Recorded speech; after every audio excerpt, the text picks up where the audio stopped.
There are people like Clive and Bundy that know better. There are people like Clive and Bundy that are prepared to lay their lives on the line to make sure that you don't mess with us and you don't take our stuff. If we do not respond in the way that I suggested, that we respond constitutionally, lawfully, under natural law, to protect our God-given rights, if we do not stop you from doing what you're doing, then it will continue. And even Sergeant Jenkins says, well, these people are really determined. My God, that's so dangerous, isn't it, Sergeant Jenkins? That people are willing to die for what I'm talking about. You know why? Because they have a lot more courage than you do. You're more concerned about your freaking rims on your SUV. You're more concerned about the freaking stereo system in your SUV and your retirement plan than you are in saving your country. Which is probably why they had you as a traffic cop up on the 15 freeway the whole time. Your life wasn't in danger. You know what you need to do, Sergeant Jenkins? Is you need to join me in this effort on behalf of your family, on behalf of all of the peaceful people that went there to say enough is enough. And you need to understand where those principles come from. We are basic, hardworking people. There are ranchers out there that don't know all the sophisticated terminology and propaganda techniques that you're actually participating in. They don't even know about this stuff. They're too innocent to realize that. But one thing they will not tolerate is you forcing your power over them to take away their rights. It is a powerful thing. It cannot be overcome. And if you resist it, if you resist our attempts to take our lives back and our country back, you will die in that effort. That's not a threat. That's a promise. That is a promise. We are at a juncture in this nation's history. This Bundy Ranch thing is a moment in our nation's history where we peacefully asserted ourselves through force. We were forced to respond exactly the way we did. That those guns you were met with and you were outgunned and you were outnumbered, you will not be able to even quadruple that number and overpower it, because we will quadruple that too. You will have to kill tens of millions of us, because there's a lot more people that agree with what I'm saying than agree with the system you're defending. The system you're defending has stolen trillions from our nation, has stolen your retirement plan, has stolen your family's future. But you don't have the balls to even defend that, do you? All you have the balls to do is to live through the next paycheck or the next freaking month or the next promotion. You don't have the courage to think about the next generation and to possibly sacrifice your life in this one so that the next generation will live free. And if you understand how powerful that is, then you'll stand down and you'll join the right side, and our country will be free. And the entire rest of the world will look upon us and say, damn, that was powerful. These people stood up and they did the right thing, and they did what was constitutional, and they convinced Sergeant Jenkins that it's time for him to rise up and join the right freaking team, to go against guys like Daniel P. Love, who has a pattern of killing people in these same methods that I'm referring to. Ladies and gentlemen, I want you to call in and I want you to voice your opinion to Mr. Lombardo and Mr. Gillespie and Mr. Jenkins. And I want you to tell the system what you're prepared to do. That you need to tell everybody, all of your family members, that what we're attempting to do here is for peace and prosperity and liberty and for the betterment of future generations, for all races, creeds, and colors. And they cannot overpower that. That's not a threat. That's not incitement. That's not unlawful. And if it is unlawful, change the freaking law. Make it legal for me to say what I'm saying, so that no man can ever have control of an assault rifle to be pointed against a freaking peaceful protester, ever. You created this scenario to where I have to step out and call you out and berate you and call you a coward and cause conflict between us. You caused this. You know what you should have done, you effing pussies, is responded when I called 911. You were too scared. Because the government was in charge. Do you realize what you're doing? Putting the government who's committing crimes in charge of your county? Why did we even vote for you? Why do we pay your wages if you're going to defer to the government? We don't even need you. If it's the government we have to rely upon, let's just pay them temporarily until we can round them up and put them in a freaking cattle barn.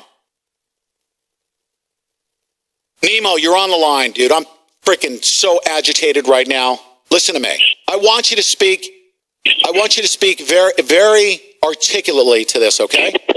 I want you to tell these people what they're up against. They want to SWAT team us. They want to kill us. They want to show us a lesson so that they continue to steal money from us and corrupt court system. These people, they'll get bulldozed. If you kill one person, 10 people will just form and run go over the hills. They'll get bulldozed. Is that incitement, Nemo, or is that determination?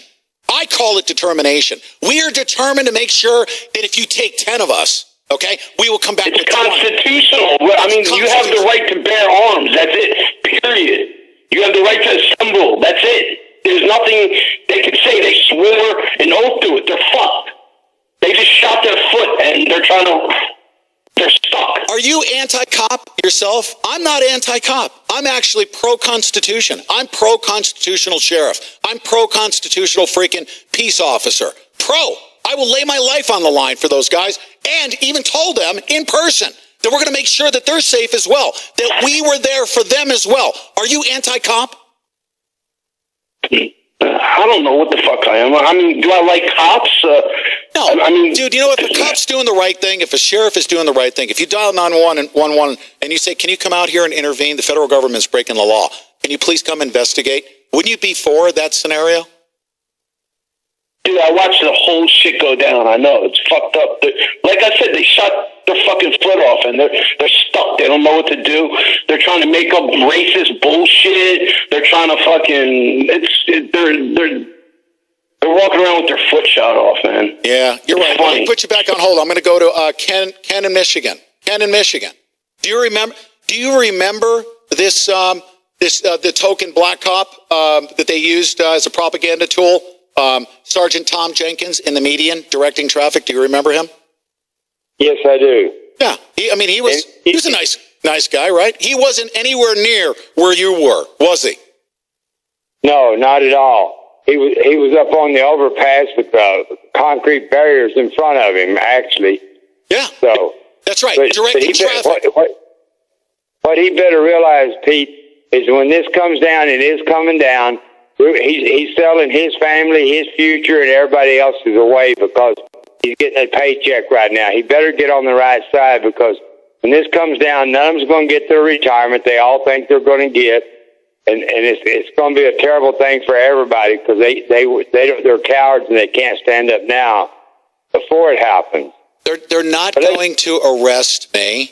They're not going to arrest Cliven Bundy. They're not going to arrest the militia members who have been constitutional lawful, have provided better protection for the peaceful people of Bunkerville, okay?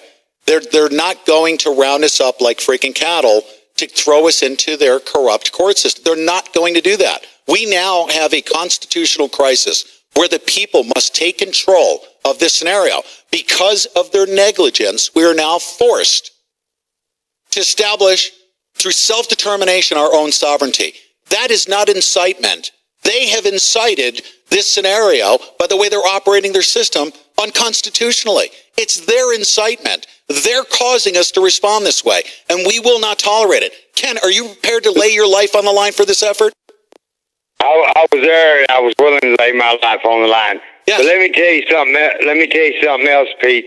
That now you may not like what I say here, but Stuart Rhodes come out there and said they were going to drone, and Stuart Rhodes and so does Sheriff Mack and all of them. If you're in the sheriff's department, they know they got information technology. Whoever told you that they were going to do that had the capability of getting this equipment out of any sheriff's department and seeing if this guy was telling the truth or not. Because I don't think that was that. I know our so-called government. It's not our government, but they've all they're stupid, but they're not crazy enough, I think, to do it right now. But what they're doing, they're trying to lead up to it to get the American people on their side so they can go out and do that, and everybody else will say, oh, well, he deserved it. Well, no, right. You're not going to let that happen. You've been doing a very good job of stopping that. Yeah, I'm going to ask you something, Ken. Let me ask Ken something here. Yeah, go ahead.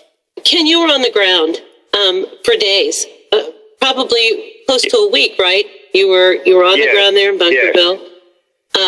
You saw how the people acted, and the pictures that we were getting back were of a non-violent effort to just support the Bundy family. But they were very determined people, as you were too. You're willing to put it all on the line, you said. Tell me this. What do you personally think, after being on the ground there and seeing what happened, what do you think is going to happen if the government comes in there with a militarized, let's say, I don't think the BLM is going to come back, but what if they come in there all militarized, threatening, and try to take Cliven Bundy out of that house? What do you think is going to happen?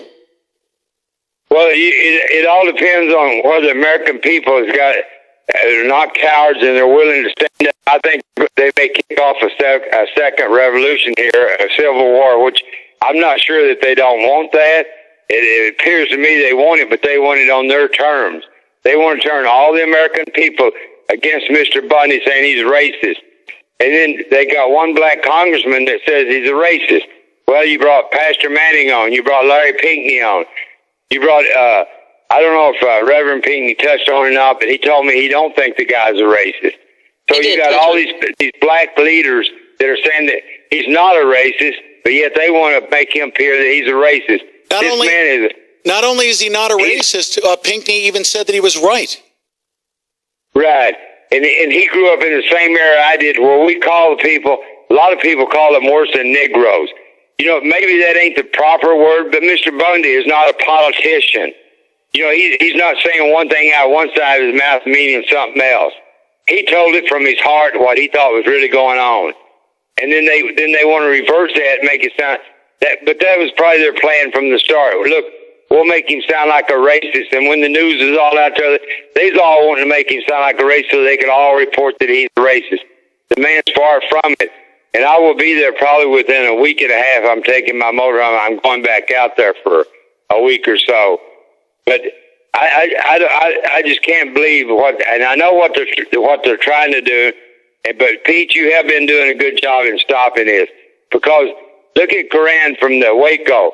They knew that man walked to work every day, and that's a fact. He had business in town. They could pick him up anytime. What they do, they went in there and killed all the men, women, and children. If they think they're going to get by that again, it'll be over my dead body. And that's exactly what they're setting up here, Ken. We've been looking into Waco extensively, both sides of it, really. But you know what? They systematically did to David Koresh exactly what they're doing to Cliven Bundy and now the militia. And they have to absolutely take the militia out of the equation so that they can go in there and do what they want to the Bundy family. And they just came right out and said that they are building a case against both the militia and the Bundy family and some of the supporters, and they're coming after them. And because they can't let them get by with this. They're textbook de-escalation techniques, okay? Like, for instance, Gillespie showed up on the stage in front of thousands of people, okay? And he de-escalated by saying the BLM was going to stand down. It's a technique that gets everybody to go home, nothing to see here, go ahead and move along. Well, guess what? Well, this event was so well documented, Pete, that when Gillespie walked up on the stage, it showed him laughing. He was smiling. The guys in the background who are now saying they were feared for their life and the hair on the back of their necks were standing up were chatting with the militia that was standing right beside them, and they were looking out over the valley, and they seemed pretty relaxed to me. Everybody was smiling, and it didn't seem like they thought that they were in any kind of danger. From all the footage that I've seen, they're going to be hard-pressed to prove that. Well, you're absolutely right, because I even helped one of them get up the ramp. At that time, they had a ramp, and I even put my hand out and helped one of them get up the ramp. And I do not care for law enforcement because of what they do. Not every one of them's bad, but as far as I'm concerned, most of them are. But I still put my hand out and helped the guy get up the ramp. And nobody out there had any intentions to hurt any of them when they come up on that stage to get lied to. They knew that. They knew that. But we were there for defensive purposes. We told them days in advance that we were peaceful people. But we would back up with guns constitutionally and lawfully. It's legal to carry guns in Nevada the way that those guns were carried.